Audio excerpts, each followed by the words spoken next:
السلام علیکم ورحمۃ اللہ وبرکاتہ۔ الحمد للہ رب العالمین والصلاة والسلام علی سید الانبیاء والمرسلین نبینا محمد وعلی آلہ وصحبہ اجمعین والذین اتبعوہم بإحسان الی یوم الدین، اما بعد۔ تدبر قرآن کے سلسلے میں آج ہماری یہ تیسری مجلس ہے، اور آج تیسرے پارے کے تعلق سے ہماری بات ہوگی۔ اس پارے کے دو حصے ہیں۔ پہلا حصہ سورہ بقرہ کی آیت نمبر 253 تا 286 پر مشتمل ہے، اور دوسرا حصہ سورۃ آل عمران کی ابتدائی 91 آیات کے اوپر مشتمل ہے۔ اس پارے کی ابتدا میں اللہ رب العالمین نے قرآن مجید کی سب سے عظیم آیت یعنی آیت الکرسی کا ذکر کیا ہے، اور یہ قرآن کی سب سے عظیم آیت اس لیے ہے کیونکہ اللہ تعالیٰ کی اس کے اندر ربوبیت، الوہیت، اور اس میں اللہ تعالیٰ کی بہت ساری صفات کا ذکر ہوا ہے۔ اس آیت کی بڑی فضیلت وارد ہوئی ہے۔ ایک فضیلت یہ ہے کہ ہر نماز کے بعد جو شخص آیت الکرسی پڑھے گا اس کے اور جنت کے درمیان رکاوٹ صرف موت ہوگی۔ ایک دوسری حدیث کے مطابق جو بندہ ہر رات آیت الکرسی پڑھ کر سوئے گا، اللہ رب العالمین صبح تک ایک فرشتہ اس کی حفاظت کے لیے مقرر کر دے گا، اور اس آیت کو پڑھنے کی وجہ سے شیطان سے بھی اس کی حفاظت ہو جائے گی۔ آیت الکرسی کے اندر اللہ رب العالمین نے ویسے تو بہت ساری باتیں ذکر کی ہیں، ان میں سے ایک بڑی اہم بات جس کو سامنے رکھنا بہت زیادہ ضروری ہے، اور وہ یہ کہ یہودیوں، عیسائیوں اور مشرکین کا اپنے پیشواؤں یعنی ان کے جو بزرگ ولی اس قسم کے لوگ تھے، ان کے بارے میں ان کا عقیدہ تھا کہ وہ اپنی شخصیت کے زور پر اپنے پیروکاروں کے بارے میں اللہ تعالیٰ سے جو چاہیں گے وہ کرا لیں گے، اور اسی کو وہ شفاعت یعنی سفارش کا نام دیا کرتے تھے۔ اللہ تبارک و تعالیٰ نے اس کی تردید کرتے ہوئے فرمایا، من ذا الذی یشفع عندہ الا باذنہ، کون ہے جو اس کے ہاں سفارش کر سکے مگر اس کی اجازت سے۔ تو یہاں پر یہ وضاحت کر دی، اللہ کے ہاں جو شفاعت ہوگی، سفارش ہوگی، وہ اللہ تعالیٰ کی اجازت سے ہوگی، کسی کی شخصیت کی وجہ سے نہیں، یا کسی کے مقام اور مرتبے کی وجہ سے نہیں۔ اور قرآن کریم کی دوسری آیات اور احادیث سے پتہ چلتا ہے کہ سفارش اسی کی ہوگی جس کے بارے میں سفارش کرنے کی اللہ تعالیٰ اجازت دے گا، اور اسی طرح سے اتنی حد تک سفارش کی اجازت ہوگی جتنی حد تک سفارش کرنے کی اجازت ملے گی۔ تو آج کے بہت سارے مسلمان بھی تقریباً ان کا بھی اپنے نیک بزرگوں کے بارے میں یہی عقیدہ ہے جو اس وقت کے مشرکین کا اور اسی طرح سے یہودی اور عیسائیوں کا عقیدہ تھا۔ آج کے بھی بہت سارے مسلمان جو شریعت سے دور ہیں اور اسی طرح سے شرکی عقائد کے اندر پڑے ہوئے ہیں، ان کا نظریہ بھی یہی ہے کہ ہمارے بزرگ اللہ کے سامنے ڈٹ جائیں گے، اڑ جائیں گے، اور اسی طرح سے ہمیں بخشوا کر ہی رہیں گے۔ تو یہ نظریہ اور عقیدہ، اس کی تردید آیت الکرسی کے اندر کی گئی ہے۔ آیت نمبر 256 میں دو باتیں انتہائی قابل غور ہیں۔ پہلی بات تو یہ ہے کہ لا اکراہ فی الدین، کہ دین میں کوئی زبردستی نہیں ہے۔ اس کا مفہوم وہ لوگ غلط پیش کرنے کی کوشش کرتے ہیں جن کی سوچ یہ ہے، جن کا نظریہ یہ ہے کہ ہم دین کے معاملے میں بالکل آزاد ہیں، ہمیں نہ کوئی نیکی کا حکم دے اور نہ ہی ہمیں کوئی برائی سے روکے، ہم جو چاہیں جیسے چاہیں زندگی کے اندر کرتے رہیں، ہمیں کوئی روک ٹوک کرنے والا نہ ہو۔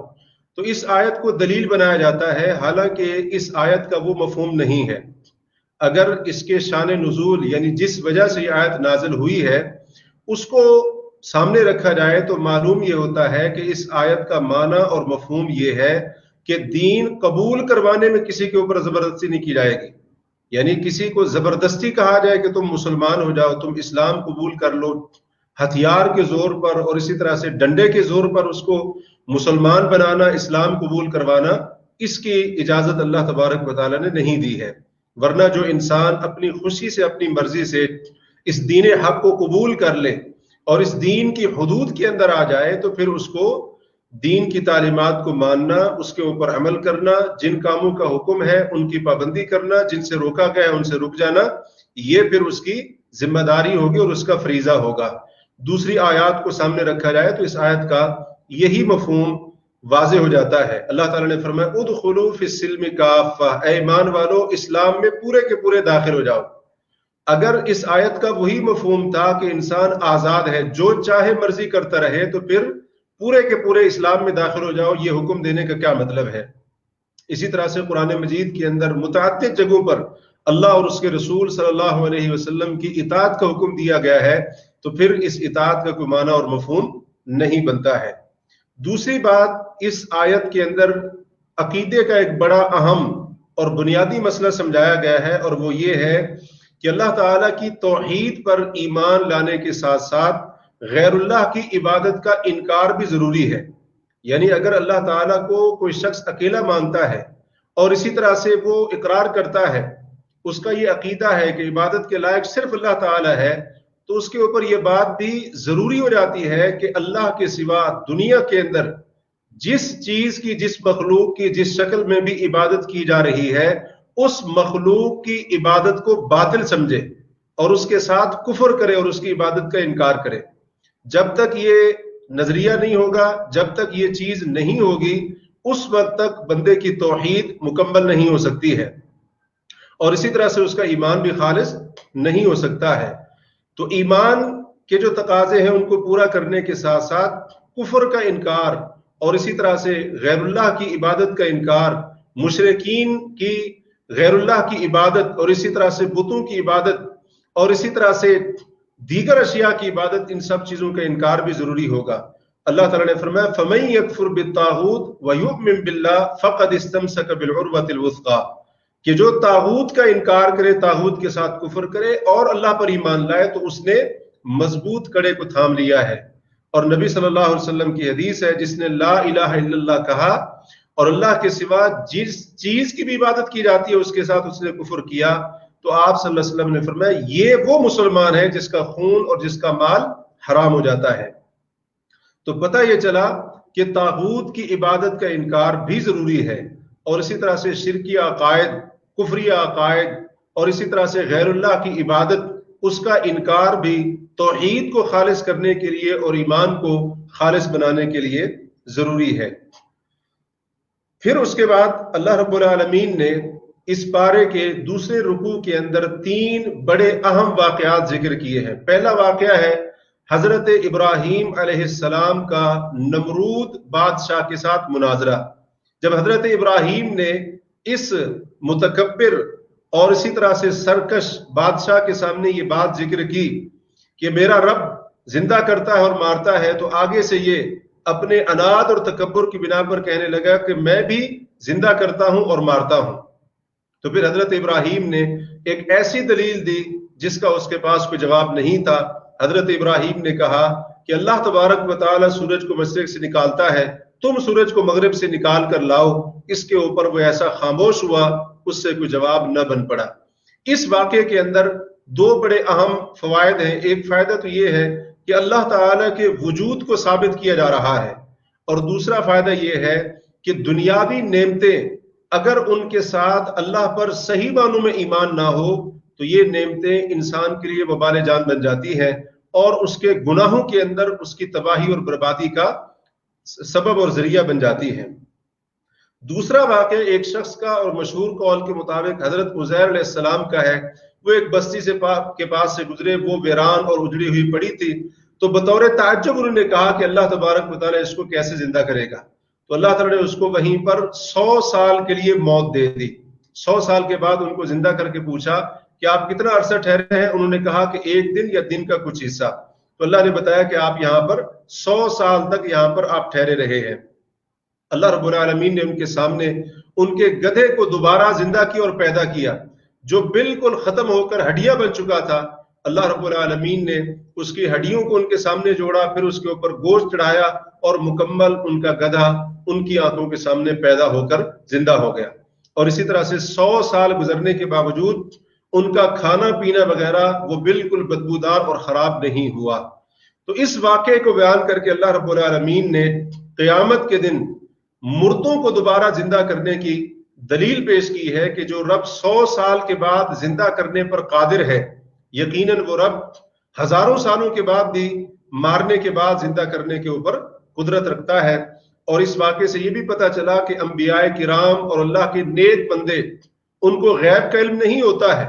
اور دنیا سے جب وہ چلے جاتے ہیں تو ان کو دنیا کے حالات کی بالکل خبر نہیں ہوتی ہے۔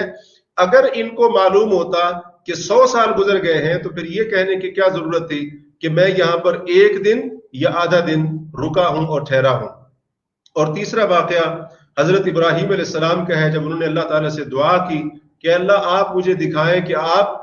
قیامت کے دن مردوں کو دوبارہ کیسے زندہ کریں گے، تو اللہ رب العالمین نے ان کو حکم دیا کہ آپ 4 پرندے لیں اور ان کے ٹکڑے کریں اور ان کے ٹکڑوں کو مختلف پہاڑوں کے اوپر ڈالیں اور پھر ان کو بلائیں، وہ اڑتے ہوئے تیزی کے ساتھ آپ کے پاس آئیں گے، اور آپ کو معلوم ہونا چاہیے کہ اللہ تعالیٰ غالب اور حکمت والا ہے۔ تو اس واقعے کو بھی بیان کر کے اللہ تبارک و تعالیٰ نے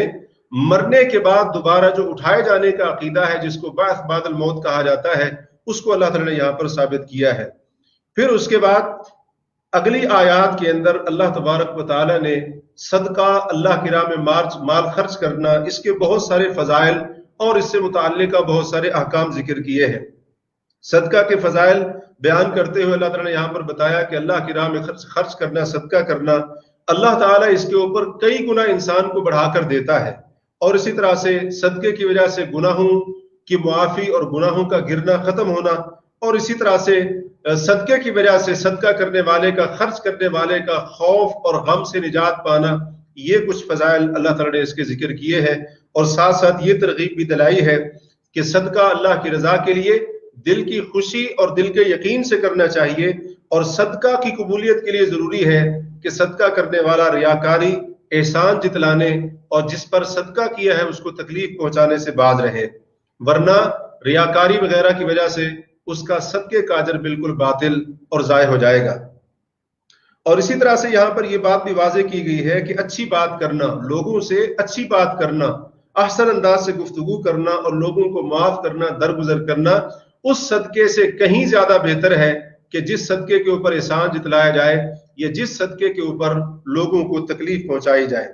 اور پھر ساتھ ساتھ چھپا کر صدقہ کرنے کی فضیلت بھی بیان کی گئی، اور یہ تعلیم بھی دی گئی ہے کہ بندے کو، یعنی جو صدقہ کرنے والا ہے، اس کو سفید پوش لوگوں کا خیال کرنا چاہیے۔ جو معاشرے کے اندر سفید پوش لوگ ہیں اور جو لوگوں کے سامنے اپنا ہاتھ عام طور پر نہیں پھیلاتے، تو وہ مسکین فقراء ان کی تلاش میں بھی بندہ رہے اور ان کے اوپر صدقہ کرے اور ان کو تلاش کر کے ان کے اوپر اپنے مال کو خرچ کرے، تاکہ صدقہ اس کے جو حقیقی ضرورت مند ہے ان تک پہنچ سکے۔ اور پھر اللہ رب العالمین نے صدقے کا ذکر کرتے ہوئے ایک بڑی ہی اہم مالی عبادت، نظر و نیاز، جس کو ہم منت کا نام دیتے ہیں، اس کا ذکر کیا ہے۔ اور شریعت کی تعلیمات سے پتہ چلتا ہے کہ نظر کا پورا کرنا ضروری ہوتا ہے، البتہ اگر نظر غیر اللہ کے لیے مانی گئی ہو، غیر اللہ کے نام کی نیاز اور منت، اور اسی طرح سے اللہ کی نافرمانی، گناہ کے لیے مانی گئی نظر اور منت، اس کو پورا کرنا ضروری نہیں ہے، بلکہ اس کو چھوڑ دینا ہی واجب ہوگا۔ چونکہ نظر اور منت ماننا یہ خالصتاً عبادت ہے، اس لیے یہ عبادت بھی اللہ تعالیٰ کے سوا کسی اور کے لیے جائز نہیں ہے۔ اور پھر اس کے بعد اللہ رب العالمین نے سود کی قباحت اور اسی طرح سے اس کے خاتمے کے لیے کچھ چیزوں کا ذکر فرمایا ہے۔ سود کی قباحت اور حرمت کو بیان کیا گیا، اور جو سود خور ہیں ان کی طرف سے جو شکوک اور شبہات پیش کیے جاتے ہیں یا پیش کیے جاتے تھے، اللہ نے ان کی تردید فرمائی، اور ساتھ ساتھ سود خوروں کا انجام بھی بیان کر دیا کہ سود خور پاگل ہو کر، مخبوط الحواس ہو کر اٹھائے جائیں گے، اور اسی طرح سے وہ جہنمی ہے، جہنم کی وعید سنائی گئی۔ اور ساتھ ساتھ یہ وعید بھی بیان کی گئی ہے ایمان والوں کو خاص طور پر مخاطب کر کے کہ اللہ اور اس کے رسول کی طرف سے حکم آ جانے کے بعد اگر تم سود سے باز نہ آئے تو پھر فَأْذَنُوا بِحَرْبٍ مِّنَ اللَّهِ وَرَسُولِهِ، اللہ اور اس کے رسول کے ساتھ یا اللہ اور اس کے رسول کی طرف سے جنگ کرنے کے لیے تم آگاہ ہو جاؤ۔ یعنی اللہ اور اس کے رسول کے ساتھ سود کھانے کھلانے کو، سودی لین دین کرنے کو اعلان جنگ قرار دیا گیا ہے۔ یہ بہت بڑی وعید ہے، اور قرآن کے اندر یہ وعید کسی اور گناہ کے اوپر نہیں دی گئی ہے۔ اس سے پتہ چلا کہ سود کھانا یہ بہت بڑا گناہ، کبیرہ گناہ ہے، بلکہ ایک حدیث سے پتہ چلتا ہے کہ یہ مہلک گناہ ہے جو انسان کو، اور اسی طرح سے جس معاشرے کے اندر یہ گناہ پایا جاتا ہو اس انسان کو اور اس معاشرے کو تباہ و برباد کر کے رکھ دیتا ہے۔ اس مقام پر اللہ تبارک و تعالی نے سود سے خاتمے کے لیے اور سودی معاملات، سودی قرضے وغیرہ ان چیزوں سے جان چھڑانے کے لیے کچھ تجاویز بھی پیش کی ہے۔ تو آج بہت سارے مسلمان جو سودی معاملات کو وقت کی ضرورت قرار دیتے ہیں اور وہ یہ سمجھتے ہیں کہ آج سود سے نہیں بچا جا سکتا ہے، ان کو قرآن کریم کی ان تجاویز کے اوپر غور کرنا چاہیے اور اسی طرح سے عملی شکل اس کو دینی چاہیے۔ اگر قرآن کی ان تجاویز کے اوپر عمل کر لیا جائے تو یقیناً ہمارا ایمان ہے کہ سود کا خاتمہ ہو جائے گا اور معاشرہ سود سے بالکل پاک ہو جائے گا۔ پہلی تجویز یہ ہے کہ مجبوری کا فائدہ اٹھانے کی بجائے اس کو مہلت دی جائے۔ اللہ نے فرمایا فَنَظِرَةٌ إِلَىٰ مَيْسَرَةٍ، جس نے آپ پہ قرض دینا ہے آپ اس کے قرض کے اوپر سود لگانے کی بجائے آپ اس کو آسانی تک، خوشحالی تک، جب تک اس کے حالات اچھے نہیں ہوتے ہیں آپ اس کو مہلت دیں۔ اور احادیث کے اندر اس کی بڑی فضیلت بیان ہوئی ہے، کسی تنگ دست کو مہلت دینا اور اسی طرح سے اس کو ڈھیل دینا۔ ایک حدیث کے مطابق جو شخص کسی تنگ دست کو ڈھیل دیتا ہے اور اس کو مہلت دیتا ہے، اللہ تبارک و تعالیٰ قیامت کے دن اس کو اپنے عرش کا سایہ نصیب فرمائے گا۔ دوسری تجویز صدقہ کرنا ہے، یعنی معاشرے کے جو فقیر لوگ ہیں، ضرورت مند لوگ ہیں، مجبور لوگ ہیں اور اسی طرح سے جن کی ضروریات ہوتی ہیں اور ان کی مالی حالت اچھی نہیں ہوتی ہے تو ان کے اوپر صدقہ کرنا۔ جتنا زیادہ امیر لوگ، دولت مند لوگ معاشرے کے غریب اور مساکین کے اوپر صدقہ کرتے جائیں گے، جس قدر صدقے کی تعداد بڑھتی جائے گی سود کا خود بخود خاتمہ ہوتا جائے گا۔ خاص طور پر قرض اگر مسکین اور فقیر بندہ، تنگ دست آدمی واپس نہیں کر سکتا تو اس کے اوپر قرض کو صدقہ کر دینا، یعنی اس سے قرض واپس نہ لینا، تو یہ چیز سود کے خاتمے کے لیے ضروری ہے۔ اللہ تعالیٰ نے قرآن کے اندر فرمایا یمحق اللہ الربا ویربی الصدقات، کہ اللہ تعالیٰ سود کو مٹاتا ہے اور صدقات کو بڑھاتا ہے۔ اور تیسری تجویز یہاں پر یہ پیش کی گئی کہ بلا فائدہ اور بلا سود قرض کی فراہمی۔ جو ضرورت مند لوگ ہیں آپ اس کو قرض دیتے ہیں تو قرض کے اوپر کوئی فائدہ نہ لیں اور قرض کے اوپر سود نہ لگائیں، بلکہ ان کے اوپر احسان کرتے ہوئے، نیکی کرتے ہوئے اللہ کی رضا کے لیے ان کو قرض دیں، تو یہ سود کے خاتمے کا ایک ذریعہ بنے گا۔ اس لیے اللہ تعالیٰ نے اگلی آیت کے اندر، یعنی آیت نمبر 282 جو قرآن کی سب سے بڑی آیت ہے، جس کو آیت دین کہا جاتا ہے، اس کے اندر قرض کے معاملات اور اس کے احکام ذکر کیے ہیں۔ قرض کی مدت طے کر لی جائے، اللہ نے یہ تعلیم دی، قرض کو لکھ لیا جائے اور اس کے اوپر گواہ بھی بنا لیے جائیں، یہ چیزیں اللہ نے ذکر کی ہیں۔ اور ساتھ یہ بتایا کہ جو شخص گواہی کو چھپاتا ہے اس کا دل گناہ گار ہے۔ تو پتہ یہ چلا کہ گواہی کا چھپانا گناہ ہے۔ اگر گواہی کا چھپانا گناہ ہے تو جھوٹی گواہی دینا اس سے کہیں بڑا جرم ہے اور کہیں بڑا اس سے گناہ ہے۔ اور پھر اس سورت کا اختتام دو عظیم آیات کے اوپر ہوا ہے جن کی احادیث کے اندر بڑی فضیلت آئی ہے۔ ایک حدیث کے مطابق سورہ بقرہ کی آخری جو آیتیں ہیں، یہ معراج کی رات نبی صلی اللہ علیہ وسلم کو جو 3 چیزیں عطا کی گئیں ان میں سے ایک چیز یہ سورہ بقرہ کی آخری آیتیں بھی ہیں۔ ایک حدیث کے مطابق نبی صلی اللہ علیہ وسلم کو سورہ بقرہ کی یہ جو آخری آیتیں ہیں، عرش کے نیچے جو خزانے موجود ہیں ان خزانوں میں سے یہ عطا کی گئی ہیں۔ اور ایک حدیث کے مطابق جو شخص رات کو سورہ بقرہ کی آخری 2 آیتیں پڑھ لیتا ہے تو یہ 2 آیتیں یعنی ان کا پڑھنا اس کے لیے کافی ہو جاتا ہے۔ پھر اس کے بعد اس پارے کا دوسرا حصہ شروع ہوتا ہے اور وہ ہے سورہ آل عمران کی ابتدائی 91 آیات۔ سورت آل عمران کی فضیلت احادیث کے اندر وارد ہوئی ہے اور سورہ بقرہ کے ساتھ اس کی فضیلت ایک حدیث کے اندر اس طرح سے آئی ہے۔ نبی علیہ الصلوۃ والسلام نے فرمایا کہ قرآن پڑھا کرو، قرآن اپنے پڑھنے والوں کے لیے قیامت کے دن سفارشی بن کر آئے گا۔ اور پھر آپ نے فرمایا اقرأ الزہراوین، 2 جو روشن صورتیں ہیں، جو نور والی صورتیں ہیں ان کو تم پڑھا کرو۔ نور والی صورتیں، روشن صورتیں، آپ نے خود وضاحت کی کہ اس سے مراد سورت البقرہ اور سورت آل عمران ہے۔ تو خاص طور پر ان کو پڑھنے کی اللہ کے رسول صلی اللہ علیہ وسلم نے تاکید فرمائی اور پھر ان کو نور اور روشنی والی صورتیں قرار دیا ہے۔ اور ساتھ ساتھ آپ صلی اللہ علیہ وسلم نے فرمایا کہ یہ دونوں صورتیں، سورت البقرہ اور سورت آل عمران،